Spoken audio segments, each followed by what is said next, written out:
Comrade, call me Mgongo cause I'm back. Kwanza leo tunapika mchele hapo, unaweza onja kwanza mchele maji ujue kama mchele imekuwa safi. Alafu unairusha hapo kwa mafuta kwanza, alafu ukishaweka kachumvi unaweka maji, alafu unaacha mchele ikichemkanga na huko.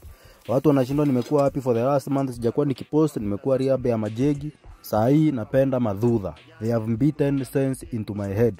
Sasa leo tunapika chicken biryani, kitunguu inakuwa brown, unaweka kuku yako hapo hivyo ndani, nyanya, ginger, garlic, yogurt of choice. Tuko nyuma na sera basi bwana, lazima ukeep up njuini single lesson si ndabu. Kutoka hapo unaweka meat rice. Alafu sasa yani unaweka nyama, alafu unaweka mchele, nyama mchele hivyo. Ukisha spread hapo hivyo vizuri, unaweza malizia hapo hivyo na some warm water umix na turmeric, ndio hiyo kamchele hapo juu kweli kidogo, yangu turmeric haikutosha. Alafu patieni Arsenal kichwa at your own risk. Mnajua tu atatandikwa tu. Unadhani mbona wanaitangwa Arsenal as ino? Kwa sababu kazi yao ni kukula, kukunia na kushinda kukunywa maino juu wamezoea tu machakula za machoche. Kumbafu.